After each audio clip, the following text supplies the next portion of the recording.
Meron lang akong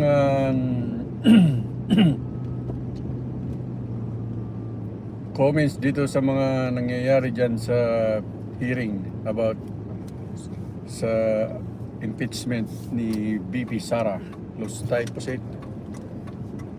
Yung mga nagdedepensa sa kanya na mga puro bobo. Pinagtatanggol yung malahalimaw na utak na BP. Well, talagang arguments talaga yan dyan sa hearing. So, wala tayong magagawa kung yun ang mga argumento nila. Pero, pag kinakampihan mo ang isang tao na kriminal ang utak, ibig sabihin, kriminal ka na din. Walang niya itong mga congressman na pumapanig sa kalokohan ng BP natin. Nakaka-high blood, mga kababayan. Anong nangyayari dyan sa Pilipinas? Anyway,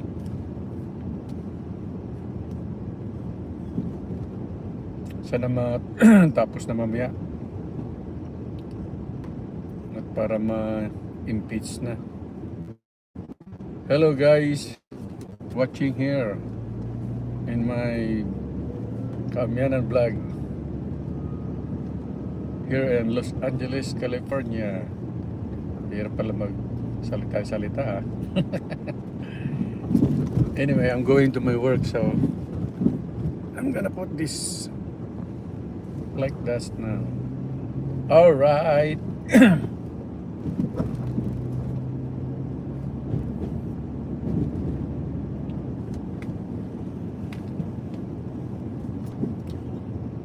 It's Tuesday. Oh, good. 7:55 p.m. here in Los Angeles, California. It's sunny day. Oh, nakalimutan ko pala kagabi yung blood moon. Ay, sorry. Pagod na kasi. Working 12 hours.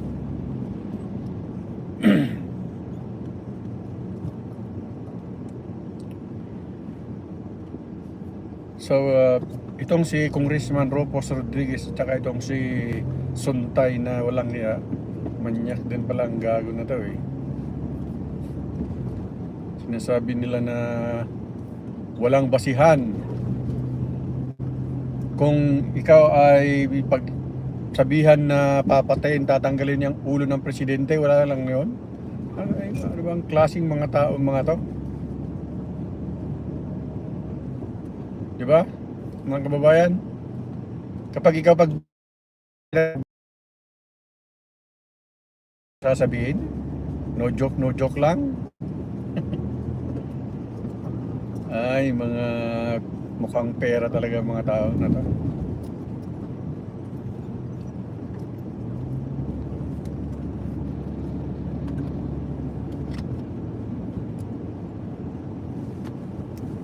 Alam ko maraming pumapanig yan sa mga kalokohan ng mga Duterte. Kaya tayong mga maka-BBM, maka-pro-government, mga kababayan, ipagtanggol natin ang ating mahal na Pangulo. Huwag natin hayaan na yurakan ang dangal ng isang tao na nagtatrabaho ng marangal. Alam mo mga tao na to kasi mga utak demonyo talaga kaya hindi mo na hindi mo na maituwid kung gano'n na lang pag-uutak, pag-iisip nila.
malabo ah.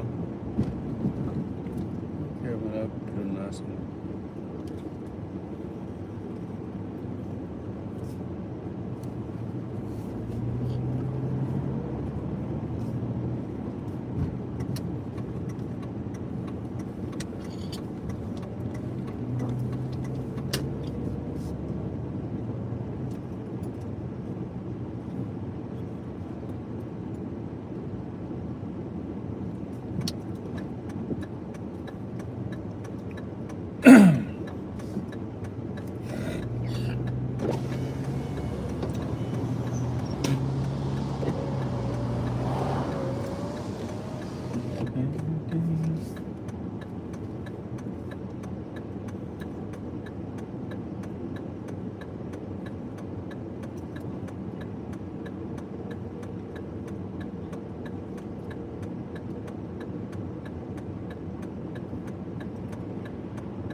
May pulis, may pulis.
Alright, magandang gabi po sa inyong lahat mga kababayan. Batang Maynila to, it's update lang tayo.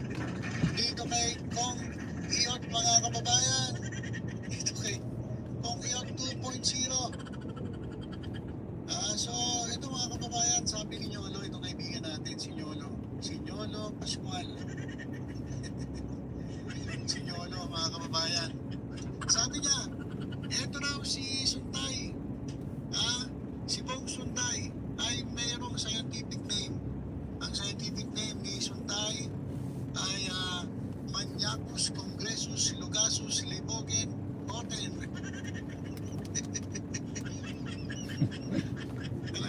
Talaga, Nyolo. Ayun ang scientific name ni Bong Suntay. Maniacus Congressus Lugasus Libogen Oten. Kaya pinakamanyak na to, gago na to eh. Yeah, ayan, pakinggan natin. Walang yan talaga. Ito pa, sabi dito sabi ng isa pa nating kababayan, Mang Kanor 3.0. Simpleng manyak. Basta panatik sa mga Duterte. Mga manyakol eh. Jesus Mariosep. Pero yun yung sabi niya, nakita niya raw sa Shangri-La itong si Ann Curtis at super ganda. Napaganda raw. At nung nakita niya, sabi niya, may desire sa loob ko na talagang nag-init talaga. Walang yan. Nag-init si Congressman. Ayan alam mo na pa sa picture ninyo, talagang pawis na pawis. Talaga sobrang init. Nag-iinit talaga si Congressman. Si Mang Kanor. Si SM, Simple Manyak. So sabi niya, nung nagkaroon siya ng desire, talagang sobrang umiinit daw. Sabi niya, nag-imagine na lang siya kung ano yung mangyayari. Talaga nag-imagine. Siguro, nagtago muna to. Nag-CR. Tapos, nag-imagine kung ano-ano ang ginawa. At tapos sabi niya, hanggang imagine lang naman ako. Talagang hanggang imagine ka lang kasi hindi ka naman talaga papatulan ni Ann Curtis. So yan mga kababayan So ito, galit na galit ang ating mga kababayan. Sabi dito, nakakahiya naman ang Kong nyo. Doon po sa 4th District ng Quezon City, nakakahiya po talaga itong inyong congressman. Napakabastos. Ano babasahin natin? Kong Bong Bogels. Yan si Kong Bong Suntay aka Kong SM Simpleng Manyakol. Yan. Galit na galit po ang ating mga kababayan dahil dito sa sinabi ni Suntay. Ano pa naman ngayon mga kababayan? Women's Month. So inaalala natin ang mga kontribusyon ng kababaihan. Hindi lamang syempre sa pamilya, kundi sa lipunan. Tapos, ganyan ang gagawin mo. sa hearing ni Sara Duterte na kung saan etong si Suntay ay mukhang nag-abogado kay Sara Duterte. Sabi nga ni Abante, ano ba to? Abogado ba to ni Sara Duterte? Lahat na lang kontra, ginawa niya eh. Tapos pati man naman si Ann Curtis na nananahimik, ginamit pa. Pinagpantasyahan pa. Nag-init daw siya nung nakita niya dahil sobrang ganda. Bakit pangit pa, misis mo? Sabi pa naman niya, lagi siya sinasabihan ng asawa niya na papatayin siya. Ma'am Suntay, tuluyan mo na. Walang iya pala yung asawa mo na yan. Nagpapantasya sa ibang babae. So yan mga kababayan, grabe talaga to si Suntay. At eto, isa po sa nagsalita laban dito kay Suntay ay itong si Bianca Gonzales. Sabi ni Bianca Gonzales, very disgusting etong si Suntay. Sabi niya, please let us not normalize this behavior, disgusting, especially for a public servant. Sabi nga ng Kapamilya Kingdom mo, dapat lang talagang panderiya ng mga bantos sa public servants na palamunin ang pera ng taong bayan. Suntay, palamunin ka raw ng taong bayan. Bakit? Siyempre, saan ka ba sumasahod? Sa magaling ang sahod mo, galing sa taong bayan. Dapat pandirihan ka raw dahil bastos ka na public servant na palamunin ng pera ng taong bayan. Galit na galit ang Kapamilya Kingdom, At huwag daw i-normalize kasi alam niyo mga kababayan, sabi ni Suntay, wala naman daw masama doon sa sinabi niya. Wala naman daw sexual na sinabi. Wala naman daw, basta ginajustify niya yung sinasabi niya, wala daw siyang sinabing masama. Ganyan po siya katinig, ganyan po kanormal sa kanya ang pambabastos sa kababaihan. Sabi nga niya hindi lang naman daw si Ann Curtis yung iba rin daw yung iba rin daw talaga kapag maganda pinagpapantasyahan niya Grabe talaga to si sabi, si Mang Kanor 2.0, 3.0. Si Mang Kanor, si Kong Iyot. Lahat na nandito kay Kong Suntay. At isa pa, mga kababayan, alam niyo ito si Nanay Bisperwin, galit na galit din dito kay Congressman Suntay. At sino pa? Si Ma'am Sharon Cuneta, galit na galit din dito kay Kong Suntay. Bakit galit na galit si Ma'am Sharon Cuneta? Anak-anakan pala niya itong si Ann Curtis, napakabait na bata. Tapos babastusin lang itong si Raulong congressman na to. Grabe mga kababayan, itong napili niyong congressman niya sa 4th District ng Quezon City. Walang kwentang public servant. Ito mga kababayan, sa interview. Ito sa interview, nagparinig na itong anchor ng Storycon na dapat humingi ng apology, mag-public apology ito si Suntay dahil sa ginawa niyang pahayag na ito ang si Ann Curtis ay minsan niyang inimagine at inimagine niya kung ano-ano siguro ginawa niya kay